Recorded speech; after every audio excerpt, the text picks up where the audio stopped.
नमस्कार, मैं प्रिया। आज है 24 अगस्त। चले जानते हैं बिहार की 25 बड़ी खबरों को। बिहार में कोविड-19 प्रभावितों की संख्या पहुंची 1,20,000 के पार।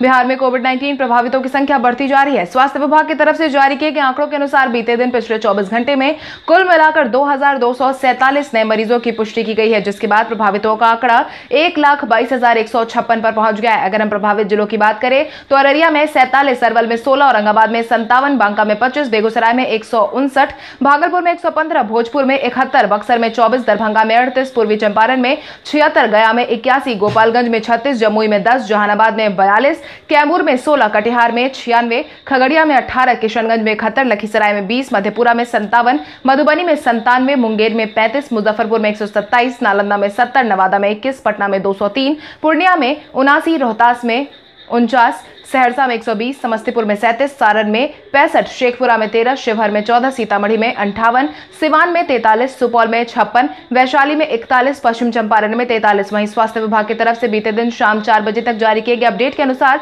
कुल मिलाकर 98,454 मरीज ठीक हो चुके हैं और 610 लोगों की जान जा चुकी है। बिहार ने की केंद्र सरकार से 2 कोबास मशीन की मांग। बिहार में कोविड-19 संक्रमितों की आरटी-पीसीआर जांच को लेकर 2 कोबास मशीन की मांग की गई है। इन दोनों मशीनों से आरटी-पीसीआर की जांच की क्षमता बढ़ाने की उम्मीद जताई जा रही है। बिहार सरकार ने केंद्र सरकार से कोविड-19 संक्रमितों की बढ़ती संख्या को लेकर आरटी-पीसीआर जांच की क्षमता बढ़ाने के लिए 2 कोबास मशीन की मांग की है। स्वास्थ्य मंत्री मंगल पांडे ने इस बात की जानकारी दी और बताया है कि 2 कोबास 8,800 मशीन के अतिरिक्त आरटी-पीसीआर मशीन भी लगाने की तैयारी जारी है। महात्मा गांधी सेतु के समानांतर पुल निर्माण के लिए आगे आई 7 देसी कंपनियां। गांधी सेतु के समानांतर पुल निर्माण के लिए 7 देसी कंपनियों ने अपनी रुचि दिखाई है, जिसके तहत पिछले महीने 31 जुलाई को सड़क एवं राजमार्ग मंत्रालय की तरफ से निवेदन की गई थी, जिसमें टाटा सहित 7 कंपनियों के नाम का खुलासा हुआ है। कंपनियों के तकनीकी मूल्यांकन का काम किया जा रहा है। इसके बाद 4 लेन पुल बनाने की जिम्मेदारी देश के 7 कंपनियों में से किसी एक को दी जाएगी। जिन कंपनियों ने आगे आकर अपनी रुचि दिखाई है उसमें Tata projects limited, L&T limited, Gammon engineers and contractors वेट limited, SP Singla construction private limited, DVL HCC संयुक्त उपक्रम, ABL संयुक्त, एफकॉन्स इंफ्रास्ट्रक्चर लिमिटेड के नाम शामिल है। बगहा में गंडक नदी में कटाव हुआ तेज। बिहार के बगहा में गंडक नदी ने अपना रूप दिखाना शुरू कर दिया है, जिससे कटाव भी तेज हो गया है। कटाव को लेकर लोगों में परेशानी साफ तौर पर देखी जा रही है। सूचना के बाद जल संसाधन विभाग की टीम काम में जुट गई है। इसके साथ ही फ्लड फाइटिंग कार्य के बाद भी गंडक नदी का दबाव बना हुआ है और तटबंध का कटाव भी जारी है। जल स्तर में भी कमी के बाद नदी का पानी का प्रभाव सीधे मंगलपुर समेत शहर के रिहायशी इलाकों की तरफ नदी के धारा में देखने को मिल रहा है। तीव्र धारा से बांध पर कटाव तेज हो गया है। इतना ही नहीं, नदी लगातार बांध से टकरा भी रही है। हालांकि पिछले साल यहां बांध का निर्माण किया गया था, लेकिन अभी साल भर में बांध कटकर नदी में गिरने लगा है, जिससे ग्रामीणों में परेशानी का माहौल है। आज बिहार के सभी डीएम के साथ बैठक करेंगे मुख्य निर्वाचन पदाधिकारी। बिहार विधानसभा चुनाव को लेकर निर्वाचन आयोग की तैयारी शुरू कर दी गई है। वहीं अब कोविड-19 के संक्रमण में भी चुनाव प्रक्रिया के लिए दिशा निर्देश जारी किए जाने के बाद आज चुनाव आयोग की बैठक होने वाली है। इस अहम बैठक में सभी जिलों के जिलाधिकारी से बातचीत की जाएगी। इस दौरान कई अन्य अफसर के मीटिंग में मौजूद होने की खबर भी सामने आई है। बिहार के मुख्य निर्वाचन पदाधिकारी HR श्रीनिवास राज्य के सभी जिलों के डीएम के साथ वीडियो कॉन्फ्रेंसिंग के माध्यम से जुड़ने वाले हैं। इस अहम बैठक के मुख्य निर्वाचन पदाधिकारी आगामी विधानसभा चुनाव को लेकर कई मुद्दों पर बातचीत करने वाले हैं। स्वास्थ्य विभाग के सीनियर अफसर की हुई छुट्टी। कोविड-19 के माहौल में लगातार स्वास्थ्य विभाग के कार्यशैली पर सवाल उठाए जा रहे थे। अफसरों के ट्रांसफर पोस्टिंग को लेकर विपक्ष में भी सरकार को लगातार निशाने पर लिया है। वहीं स्वास्थ्य विभाग ने भी बीते दिन एक बड़ा फेरबदल देखने को मिला है। कोविड-19 के माहौल के बीच सरकार ने हेल्थ डिपार्टमेंट के एक सीनियर अफसर को सख्ती दिखाई है और सरकार ने उन्हें पद से हटा दिया है। मिली जानकारी के अनुसार सरकार ने अवर सचिव के पद पर तैनात विवेकानंद ठाकुर को पद से हटा दिया है। इतना ही नहीं, उनकी संविदा को भी समाप्त कर दिया गया है। पटना के कंकड़बाग में बने पार्क का मुख्यमंत्री नीतीश कुमार ने किया उद्घाटन। पटना के कंकड़बाग में बने पार्क का मुख्यमंत्री नीतीश कुमार ने बीते दिन उद्घाटन किया है। इस मौके पर उप मुख्यमंत्री सुशील कुमार मोदी भी मौजूद दिखाई दिए। आपको बता दें, कंकड़बाग में बनाया गया पार्क दूसरा सबसे बड़ा पार्क है, जो 1 किलोमीटर दूरी में फैला हुआ है। 2,40,000 वर्ग फीट में फैले इस पार्क के खुलने के बाद इलाके में लोगों में खुशी देखने को मिल रही है। वहीं बता दें कि कंकड़बाग के पाटलिपुत्र खेल मैदान के पास मलाही पकड़ी में टेम्पो स्टैंड तक लगभग 1 किलोमीटर दूरी तक इस पार्क को देखा जा सकता है। इस पार्क का कुल मिलाकर 4 करोड़ की लागत में 2,40,000 वर्ग फीट में निर्माण करवाया गया है। सुबह सुबह टहलने वालों के लिए वॉकिंग ट्रैक भी बनाया गया है। बिहार में प्रशासनिक स्तर पर हुआ बड़ा फेरबदल। बिहार सरकार के अंदर तबादलों का सिलसिला लगातार जारी है। मिली जानकारी के अनुसार बिहार सरकार के आदेश पर राज्य में बड़े स्तर पर प्रशासनिक फेरबदल किया गया है। भारतीय प्रशासनिक सेवा के 2018 बैच के 10 अधिकारियों की तैनाती कर दी गई है। प्रशिक्षण पूरा होने के बाद इन्हें अनुमंडल पदाधिकारी के पद पर पदस्थापित किए जाने की बात भी कही गई है। बिहार प्रशासनिक सेवा के 39 अधिकारी बदल दिए गए हैं, जिसके बाद कुल मिलाकर 49 अनुमंडल के नए अनुमंडल पदाधिकारी की तैनाती हुई है। सामान्य प्रशासन विभाग ने पदस्थापना और तबादले में संबंधित अधिसूचना रविवार को जारी कर दी है। साथ ही 10 आईएएस अफसरों की अनुमंडल पदाधिकारी के तौर पर तैनात की गई है। आज बिहारी पहचान में हम बात करेंगे भिखारी ठाकुर की। भिखारी ठाकुर भोजपुरी भाषा के गीतकार, नाटककार के रूप में पहचाने जाते हैं। भोजपुरी के शेक्सपियर भी भिखारी ठाकुर को कहा जाता था। भिखारी का जन्म बिहार के सारण जिले में एक गांव में नौ परिवार में हुआ था। शुरुआती समय में उन्होंने कई जगहों पर काम किया था और उसके बाद कोलकाता और फिर आगे जगन्नाथपुरी में जाकर भी उन्होंने खूब काम किया था। भिखारी ठाकुर को रामलीला का बहुत ही शौक था। लोगों की माने तो उन्हें इतना शौक था कि उन्होंने अपनी खुद की मंडली भी बना ली थी। उस मंडली के लिए खुद नाटक और गीत की रचना भी वो करने लगे थे। इसके साथ ही उन्होंने खुद ही नचनिया, एक्टर और सूत्रधार के रूप में काम भी किया था। धीरे धीरे उनके मंडली में भोजपुरी इलाके के बहुत प्रसिद्ध लोग भी जुड़ते गए, जिसके बाद उनकी रचना पटना और बनारस के किताबों में देखने को मिली। सीबीआई की टीम पहुंची सुशांत सिंह राजपूत के कुक और दोस्त से पूछताछ करने। फिल्म अभिनेता सुशांत सिंह राजपूत के जाने के बाद अब मामला पूरा सीबीआई के हाथ में है। वहीं अब सीबीआई ने सुशांत सिंह राजपूत के बांद्रा स्थित घर पर जांच शुरू कर दी है। सीबीआई ने शनिवार को सुशांत सिंह राजपूत के बांद्रा स्थित घर पर जाकर 14 तारीख के सीन का रिक्रिएशन किया था। जांच एजेंसी के एक अधिकारी ने बताया है कि सीबीआई टीम जांच कर रही थी कि क्या उस कमरे में जहां पर उन्होंने अपनी जान लेने की कोशिश पंखे से लटक कर की थी वो संभव है या नहीं। इस मामले में तीसरे दिन डीआरडीओ गेस्ट हाउस में सुशांत के दोस्त सिद्धार्थ पिठानी और कुक नीरज से भी पूछताछ की गई है। विधानसभा चुनाव को लेकर पुलिस मुख्यालय की तैयारी हुई पूरी। जहां एक तरफ बिहार पुलिस कोविड-19 के दौरान लॉकडाउन का अनुपालन करवाने में लगी हुई, वहीं दूसरी तरफ बिहार में इस साल के अंत में बिहार विधानसभा चुनाव का आयोजन करवाया जाना है। वहीं विधानसभा चुनाव को लेकर चुनाव आयोग, पुलिस मुख्यालय और बिहार की सभी पार्टी अपने अपने स्तर से इसकी तैयारियों में जुट गई है। आगामी चुनाव के मद्देनजर पुलिस मुख्यालय की तरफ से भी तैयारी पूरी कर ली गई है, जिसकी जानकारी पुलिस मुख्यालय की तरफ से एडीजी जितेंद्र कुमार ने दी है। उन्होंने बताया है कि चुनाव को स्वच्छ, निष्पक्ष और शांतिपूर्ण सफल करवाने के लिए हम कटिबद्ध है। इसको लेकर मुख्यालय पूरी तरह से तैयार है। बिहार में 10 आईएएस अफसरों का हुआ तबादला। बिहार सरकार में तबादलों का सिलसिला लगातार जारी है। इसी क्रम में बीते दिन बिहार सरकार ने 10 आईएएस अफसरों की नई पोस्टिंग कर दी है। बिहार विधानसभा चुनाव को देखते हुए बड़े पैमाने पर अधिकारियों की पदस्थापना की गई है, जिसके परिणाम स्वरूप वैभव श्रीवास्तव को एसडीओ आरा सदर की जिम्मेदारी सौंपी गई है। शेखर आनंद को एसडीओ बगहा की जिम्मेदारी सौंपी गई है। निखिल धनराज को एसडीओ जहानाबाद की, नितिन कुमार सिंह को एसडीओ पटना सदर की, अनीता बैंस को एसडीओ मोहिनिया की, अभिषेक रंजन को एसडीओ मधुबनी सदर के, आशुतोष द्विवेदी को एसडीओ मनिहारी की, विनोद दोहान को एसडीओ दानापुर, श्रीमती साहिला को एसडीओ नरकटियागंज, प्रतिभा रानी को एसडीओ जमुई की जिम्मेदारी सौंपी गई है। विधानसभा चुनाव 2020 के लिए भाजपा ने दिया नया नारा। बिहार में पटना में भाजपा के 2 दिवसीय प्रदेश कार्य समिति की अंतिम दिन वर्चुअल बैठक में भारतीय जनता पार्टी ने बिहार विधानसभा चुनाव 2020 को लेकर नया नारा दिया है, जहां भाजपा ने कहा है, भाजपा है तैयार, आत्मनिर्भर बिहार। आगामी बिहार विधानसभा चुनाव 2020 की तैयारियों को लेकर आयोजित बैठक में भाजपा अध्यक्ष जेपी नड्डा ने संबोधित किया था। वहीं उन्होंने कहा कि विपक्ष के पास ना तो कोई नीति है और ना ही कोई सरकार और ना ही सेवा करने का भाव। इसके साथ ही उन्होंने यह भी दावा किया है कि एनडीए नीतीश कुमार के नेतृत्व में ही चुनावी मैदान में जाएगी और 3/4 से अधिक सीटों पर जीत हासिल करेगी।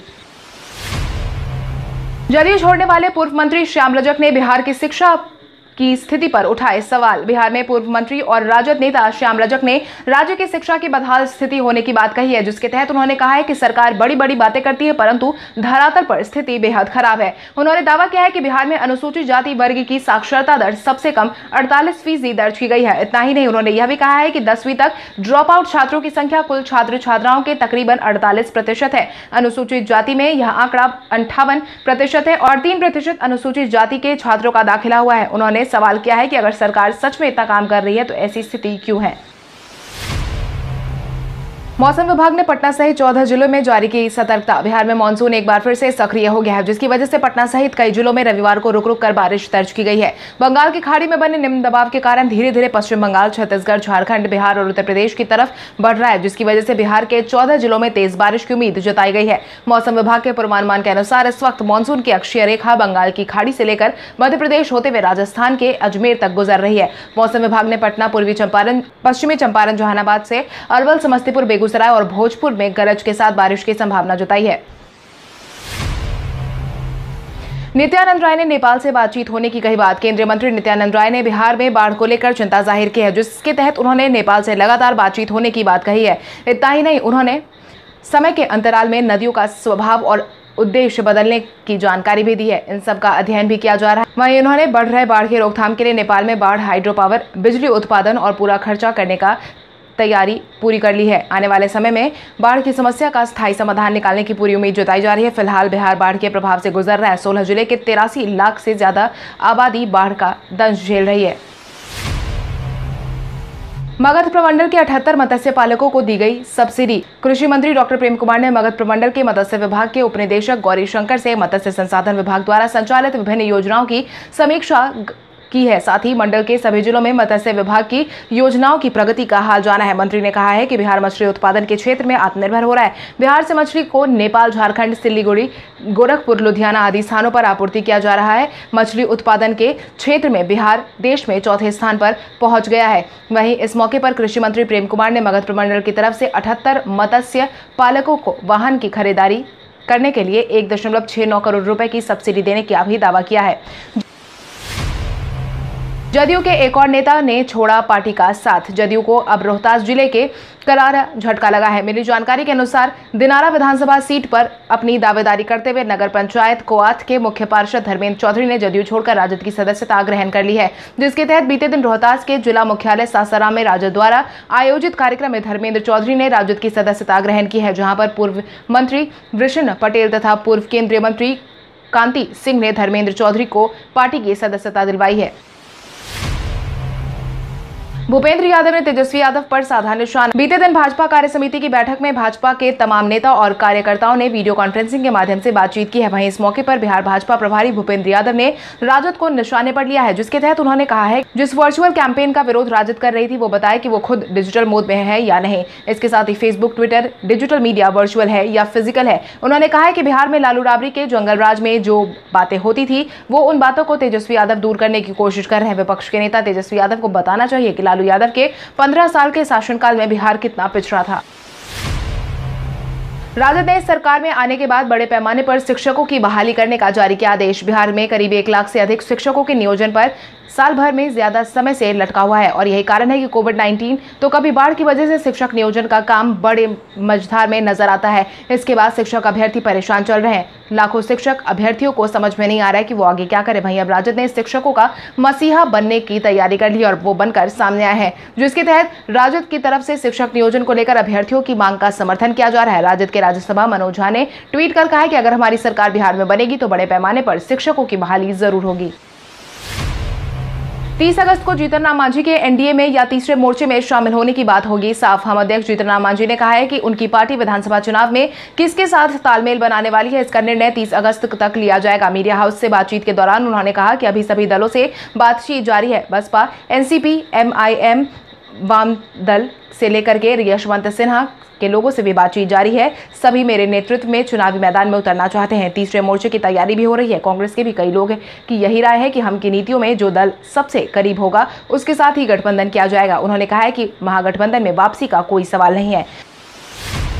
जेपी नड्डा ने मुख्यमंत्री नीतीश कुमार के नेतृत्व में चुनावी मैदान में उतरने का किया दावा। भाजपा अध्यक्ष जेपी नड्डा ने बीते दिन आगामी विधानसभा चुनाव में मुख्यमंत्री नीतीश कुमार के नेतृत्व में ही चुनावी मैदान में उतरने की बात कही है, जिसके तहत उन्होंने कहा है कि मुख्यमंत्री नीतीश कुमार के नेतृत्व में चुनावी मैदान में सभी उतरने जा रहे हैं और इस बार तो जदयू के साथ लोजपा भी उतरने वाली है। एनडीए 3/4 के साथ सीटों पर जीत हासिल करेगी। वहीं बिहार भाजपा के प्रदेश कार्य समिति की बैठक के दूसरे दिन भाजपा अध्यक्ष ने बीजेपी कार्यालय को चुनाव मैदान में उतरने को कहा है।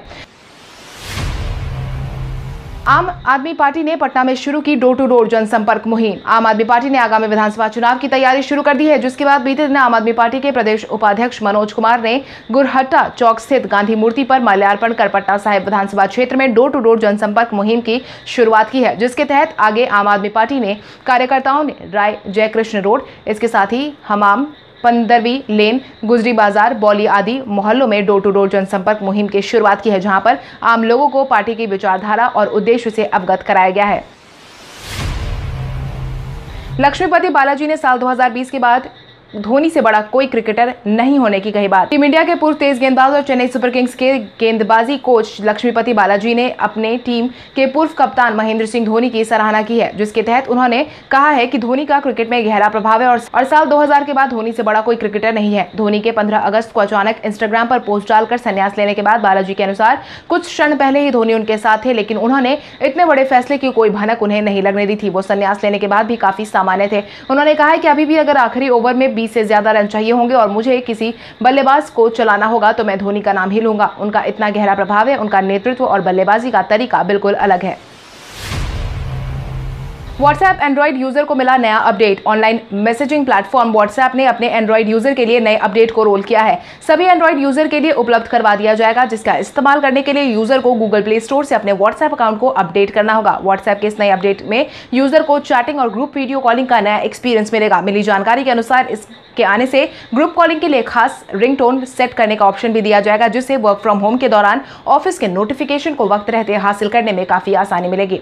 कल हमारे द्वारा पूछे गए सवाल का जवाब आप में से बहुत यूजर ने हमें कमेंट करके दिया था, उसके लिए आपका बहुत बहुत धन्यवाद। आप में से जिन यूजर का कमेंट हमें अच्छा लगा है उनके नाम है दिलीप यादव, राम कैलाश यादव, राजेश कुमार, आशीष कुमार प्रजापति, रामजी यादव, पूजा कुमारी ऑफिशियल, आनंद गोस्वामी, धर्मेंद्र यादव, अभिमन्यु कुमार, सोनू कुमार, संजीव कुमार, रिंकी निराला, राकेश कुमार, चिंटू शर्मा, नीरज कुमार, धीरज कुमार, दर्शन कुमार, लड्डू कुमार। आप इसी तरह हमारे सवालों का जवाब देते रहे। हर दिन वीडियो के अंत में आपका नाम लेने की पूरी कोशिश करेंगे। तो चलिए बढ़ते हैं आज के सवाल की ओर। आज का सवाल कुछ इस प्रकार है। आपके अनुसार इस बार बिहार विधानसभा 2020 के चुनाव में आप किसकी सरकार बनते देखना चाहते हैं? एनडीए की, महागठबंधन या किसी तीसरे मोर्चे की? अपने जवाब हमें कमेंट करके जरूर बताएं। इसके साथ ही आज के लिए बस इतना ही। अगर आप ये वीडियो हमारा YouTube पर देख रहे हैं तो हमारे चैनल को सब्सक्राइब करें और बेल आइकन दबाना ना भूलें। और अगर आप ये वीडियो हमारा Facebook पर देख रहे हैं तो इस वीडियो को लाइक करें और ज्यादा से ज्यादा शेयर करें। धन्यवाद।